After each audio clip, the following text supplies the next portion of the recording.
Здраво на сите. Моментално ја гледате мојата проектна задача. Јас сум Марио Крајовски, клас 4 електро 1 во ОСТУ Гостивар.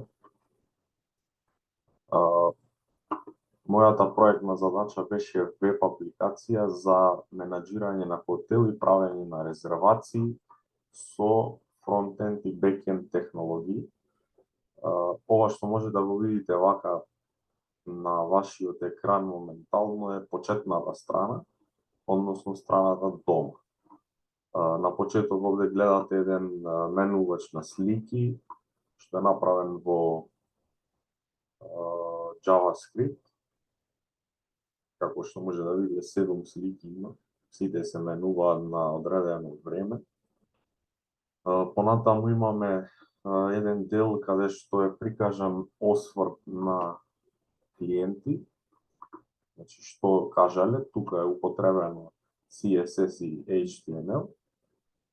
Понатаму имаме едно уредување на слики, тука во нив е ставен текст за поубав изглед на почетната страница.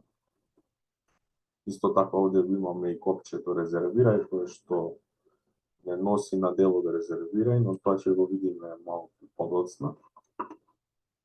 Во главно тоа е првата страница, да продолжиме понатаму во делот за нас.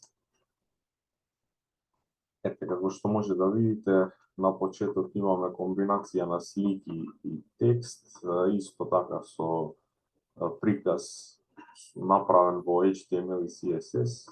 Текстот, како што можете да видите, се појави со анимација, еве повторно. Понатаму имаме уште еден менувач на слики, само што тука имаме повеќе слики. Еве, што може да видите. Понатаму еден банер преку целата страница, ве очекуваме, еве, како што може да видите текстот што пишува. Пред да одиме на делот резервирај, да ги видиме галерија и контакт, значи одиме во галерија, тука се прикажани исто така слики, еве, подредени на еден интересен начин. Повторно истиот банер прикажан е тука долу. Инаку, во горниот дел гледате Navigation Bar, тоа е комплетно функционално, што ни служи за подобро управување на веб апликацијата. Еве го делот за контакт. Еве тука може да видите локација, телефонски број, адреса и социјални мрежи. Да преминеме на делот резервирај. Што имаме тука? Тука имаме форма во која што внесуваме одредени податоци и формата е комплетно безбедна за употреба, значи се применети концепти на cyber security, односно да нема, што би рекле, лажење на податоци.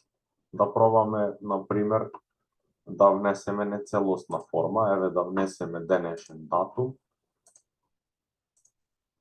да видиме, како што може да прочитате, нецелосна форма, ве молиме пополнете ви сите полиња.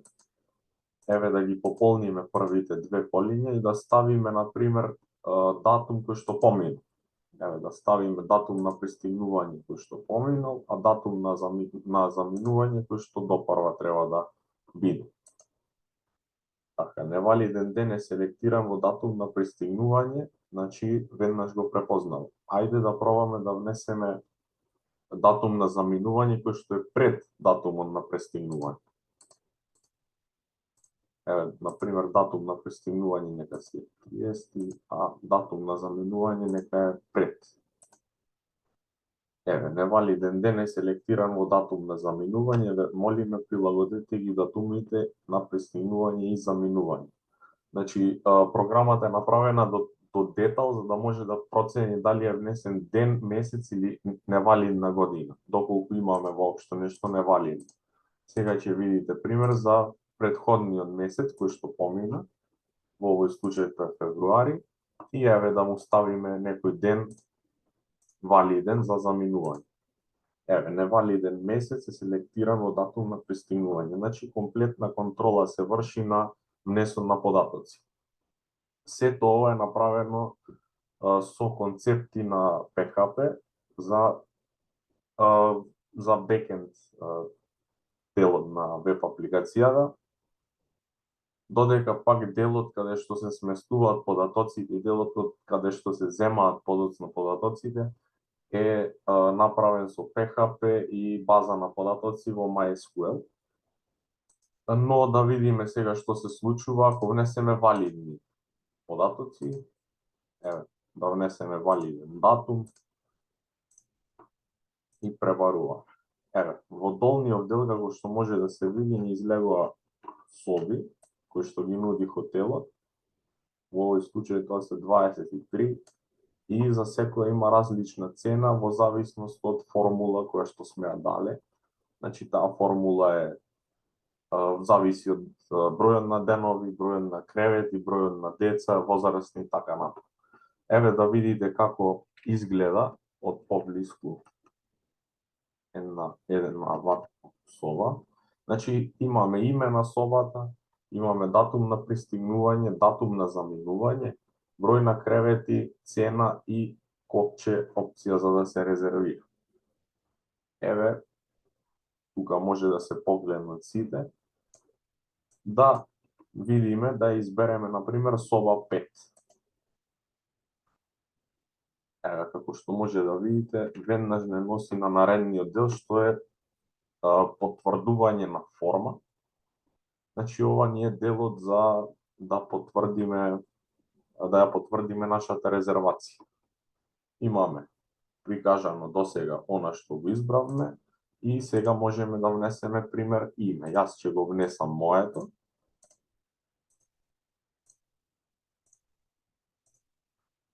И имаме confirm. Тука пишува, значи, дека нашата резервација е успешна. Еве како што може и да се види.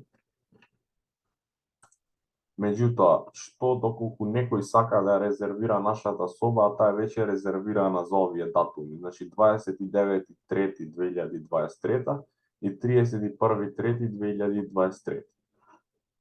Тоа може да го погледнеме сега. Нашата соба беше соба 5.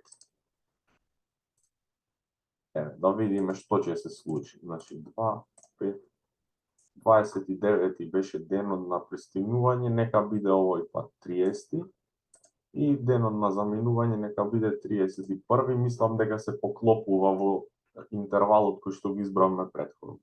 Пребарајте. Како што може да видиме, собата 5 ја нема, бидејќи е зафатена во периодот кој што го избравме, значи зафатена е и не излегува како понудена за резервации.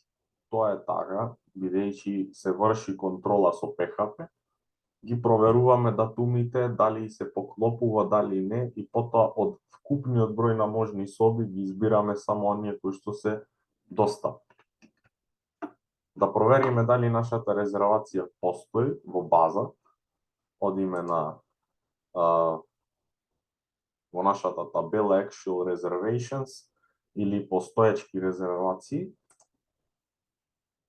Така, доколку видите овде во овој дел, пишува дека собата број 5 е резервирана за овој датум на пристигнување, овој датум на заминување, име и презиме, матичен број и возраст на тој што резервира.